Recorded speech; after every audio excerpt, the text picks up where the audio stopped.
Grace Adebayo was 26, but her face often betrayed a weight older than her years. Since turning 18, she carried a strange ability. She could see disasters before they happened.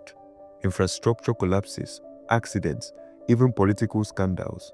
But each vision came at a price, a sacrifice of a full year of her lifespan. She had already lost 8 years, saving strangers from tragedies that made headlines only because they were prevented. Now her health was fading. The doctor's diagnosis was not fair either. She now has a spreading cancer. Every vision she took now carved away at the little time she had left. One humid Tuesday, her partner, David, called urgently. "Grace, you need to come. This is big. Commissioner Okafor is here herself." At their Victoria Island office, Grace found Commissioner Patricia Okafor waiting with a file thick as a novel. She snapped at her. "We have committed 40 billion naira to a new hydroelectric dam in Kogi. It's meant to end the power crisis for half the country. But some of my advisors whisper about risks, unstable soil, rushed engineering, cost cutting, and all I'm here for is to seek clarity from you, Grace." David added carefully, "He knows about Grace's gift.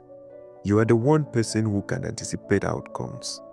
Grace stayed quiet, feeling the familiar pressure on her chest. She knew what would happen if she gave in. It's always the same consequence. And now, more than ever, she had wanted stopping the use of her power for the sake of her health. That night in her apartment, she finally gave in after weighing the magnitude of catastrophe that would sweep the entire population of the city. She pressed her palms against the table, eyes shut tight. She let herself lean forward into the unforeseeable future. This is now normal for her. Vivid images that form rapidly before her. 6 months into the future, she can see the dam's grand commissioning. Youths jumped in celebration. Politicians smiling, news anchors fighting for a viral shot. Then came a heavy rain that dispersed the crowd. The new dam strained to hold back the surging water, cracks spidering across its structure. Within hours, walls of water broke loose. Villages drowned. Tens of thousands swept away in the night. Panic in Kogi, Delta, and even parts of Abuja.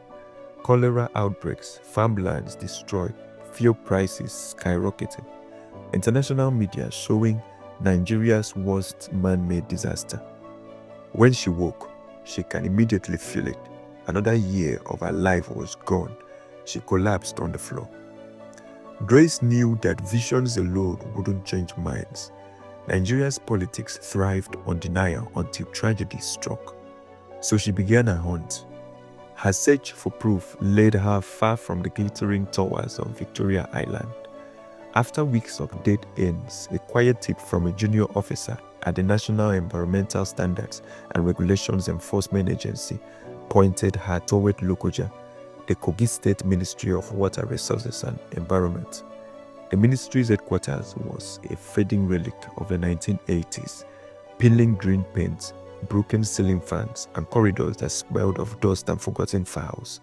A sleepy clerk at the reception barely looked up when Grace introduced herself as a consultant researching past dam safety records.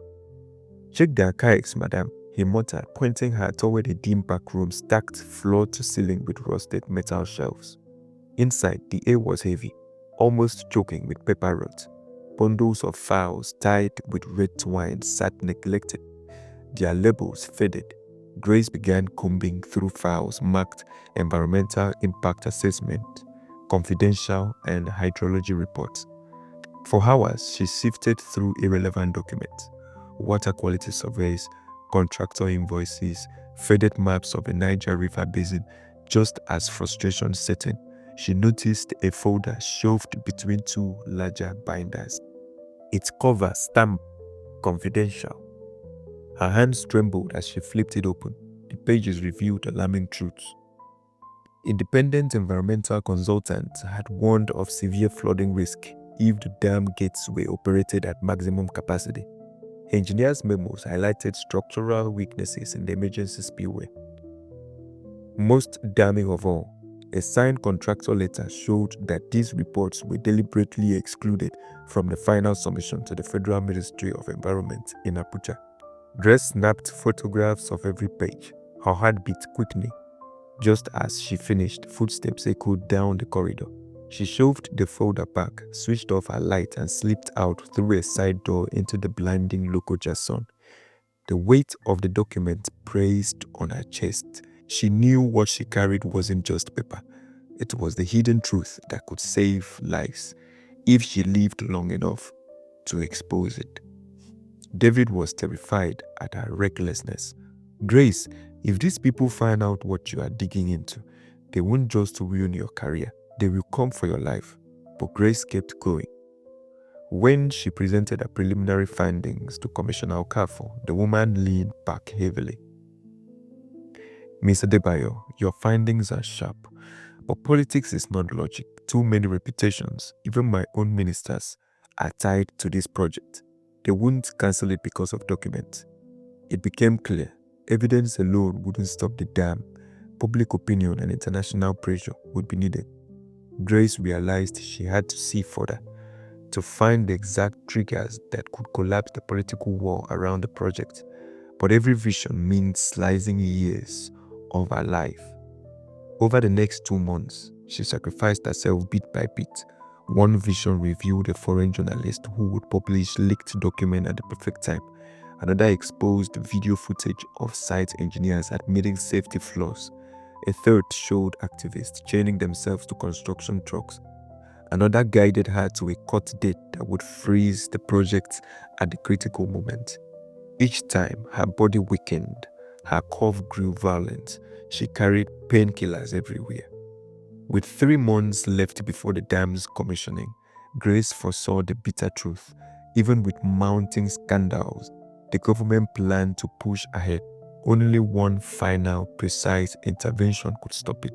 But the vision demanded 15 years of her life. With her cancer, it meant instant death.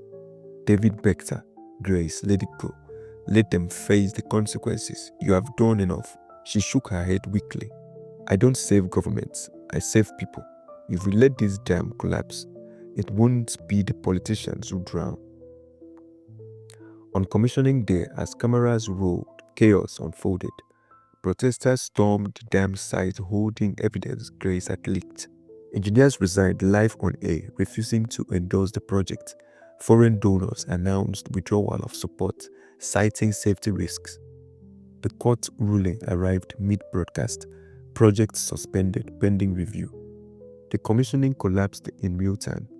At that very hour, Grace lay still in Ikoyi flat, her final report neatly stacked on her desk. She was gone, her face peaceful, as though she had simply closed her eyes after finishing her work. The newspapers credited persistent investigative reports and civil society action for halting Nigeria's biggest infrastructural gamble. Few ever knew the actual heroine behind it. But of course, Commissioner Okafor did, David did, and they mourned her quietly, honoring her with silence. Grace Adebayo's name never appeared in official reports, but in David's office, her final words stayed pinned to the wall. Sometimes saving lives means spending yours.